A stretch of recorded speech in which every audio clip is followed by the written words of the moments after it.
What's going on, guys? Welcome to Victims and Villains. If you guys are new to this channel, we talk about mental health through pop culture. My name is Captain Nostalgia. Today we're digging back into the 90s to talk about Blackberry. Blackberry is an autobiographical story that tells the rise of Research Emotion, the company behind Blackberry, their rise, and unfortunately inevitable fall in the little bit shy of the early 2010s.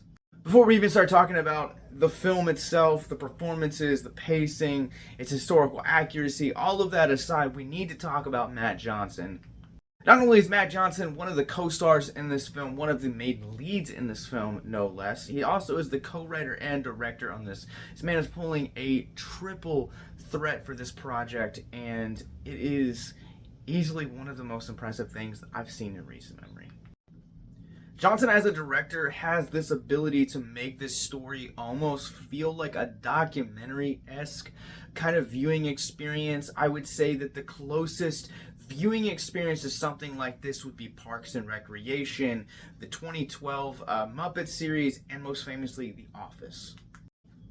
There are sequences within this movie that play a lot with shots, the way that shots of individuals never stay steady. They're always kind of like examining the person who's talking or how the person's reacting to the said person talking, and then kind of like pulling back a little bit to get a lot of the shot.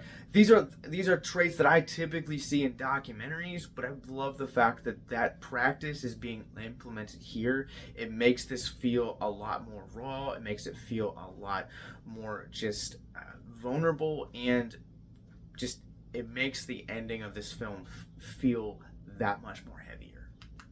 Not to mention heartbreaking as well. Like, I knew a little bit of Blackberry's story coming into this movie because I myself had a Blackberry at their height, and I loved that phone. It was one of the coolest phones that I ever had, and it wasn't probably until I had some of my most recent phones that I found that same kind of attachment, I would say.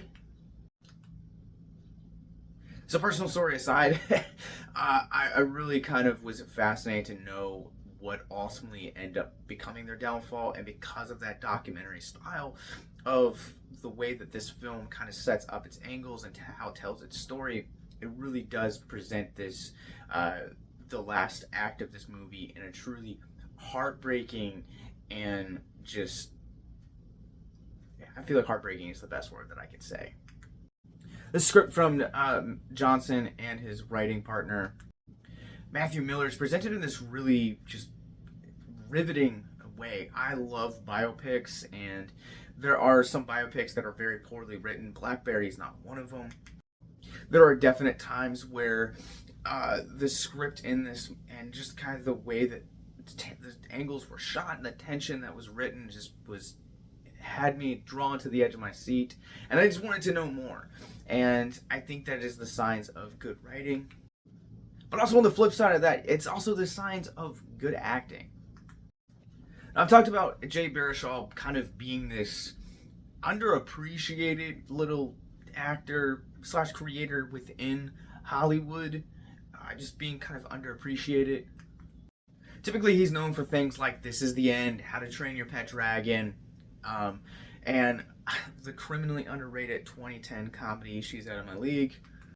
But honestly, when you watch what choices Baruchel has made in recent memories, he's really branching out, and I am really excited to kind of get to see anytime that he makes a choice.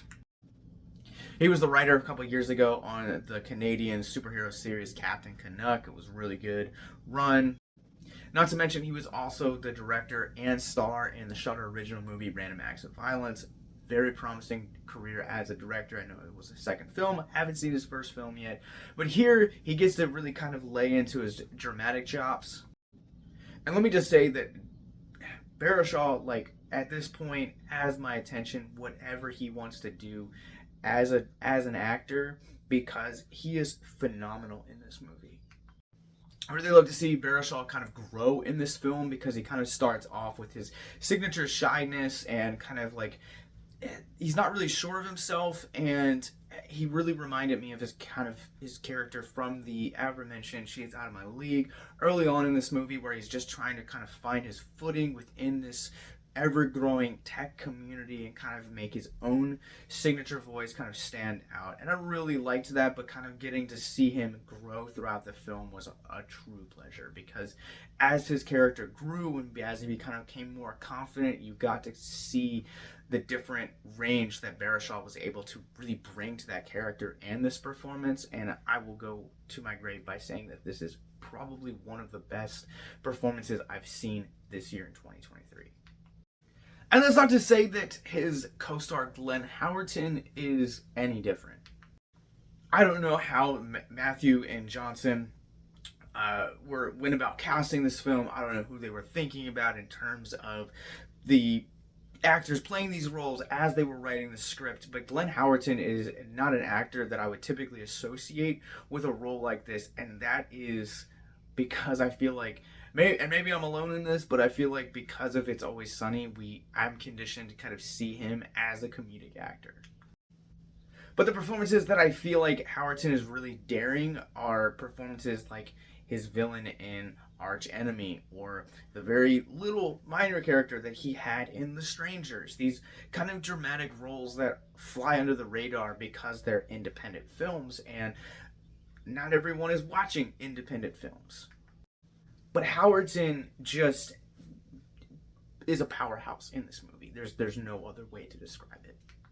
This performance really kind of reset my gauge on how I view Howerton, not only as a comedic or a dramatic actor, but just an actor with range. I mean, there's so much range that he shows in here. He has a lot of that charisma that I feel like really makes a good antagonist. But also at the same time, there are times where he is just downright, just absolutely terrifying and menacing in this movie. And I think what makes it even more terrifying and menacing is the fact that this is just an average guy that is stepping into a business that he knows is cutthroat, and he is out for blood, and no one will step in his way. I feel like those villains that you see on the big screen that you see in real life are just way more menacing. Howerton, much like Barchuel, one of the best performances of this year, which I'm just going to go out and say this, Blackberry, it has to be one of the best films of the year, without question. This is a movie that not only has great camera, great cinematography, great tension and stakes, but also at the same time, it really makes you kind of really appreciate just how revolutionary the Blackberry was, because it's essentially to say that if we didn't have the Blackberry in the 90s and had they had the rise that they had, we wouldn't have phones the way that we know now. We wouldn't know some of the technology we know would have happened without research in motion. I think it's such a fascinating story, and yeah, this is 100% just such a dynamite script from Johnson and Miller, and filled to the brink with great performances, and not just from Howerton and Baruchel, but also Johnson as well. I previously mentioned him. I loved kind of him and Baruchel's relationship throughout the film, and I think their relationship really adds to the a little bit of the heartbreak in the climax of this movie. But let's go ahead and run this through the Rorschach rating scale. I'm going to go ahead and give Blackberry a 4.5 out of 5. I think this movie is just exceptional, incredible, it's riveting, it's captivating, it's everything that you want in a movie like this that is just absolutely grips you from its opening until its finale. I wish this movie would have kind of expanded on certain areas, but I think this movie is just absolutely a fantastic piece of cinema, and one that will definitely be a hidden gem for this year. Alright, so if you guys have seen Blackberry, what did you guys think? Comment below, let me know, but let's talk about mental health. One of the things that a movie like Blackberry kind of teaches us is it's almost a lesson in humanity, the way that we as a species kind of just always want more. We always want what's bigger, we always want what's better. And I want to challenge and just ask a question, is like, what is that actually doing to your mental health? I think it's kind of reached this point now where we've kind of plateaued. You know, it's not like we look down upon others because they don't have the latest version of iPhone or Android or the coolest new shoes or apparel. But also at the same time, like there are so many of us that want to see the latest films, to play the latest video games, to read the latest books from the hottest new authors, or to spin the latest vinyl or music on Apple Music or Spotify. And one of the things that you see in this film that is in the pursuit of that very same thing of being the best and having the best everything period is the sacrifices that you make in the quest for that best. And sometimes it costs you the best relationships, sometimes it costs you the best communities, and sometimes it can just downright cost you everything. What are those sacrifices actually doing to your mental health in that process? And that's kind of where I want to leave you, just to kind of something a little bit more philosophical for this mental health moment, just something to kind of ponder. Because sometimes I think we live in a society where it's so easy to say we need the best and the newest technology, video games, movies, music, entertainment, etc. We never stop to actually think, what kind of lasting impact is this having on my mental health? Because let's be honest, FOMO is very real, and it's a very real impact for our mental health. As always, if you or someone you know is struggling with suicide, addiction, self-harm, or depression, links are in the show notes below where you guys can get access to our mental health resource library and more. Blackberry is now playing from IFC Films, and in the show notes below, along with our mental health resource, you guys will find links to our podcast network, social media, Patreon, more movie reviews like this, and that subscribe button as well. So until next time, remember, stay classy, and hope you guys have a great weekend.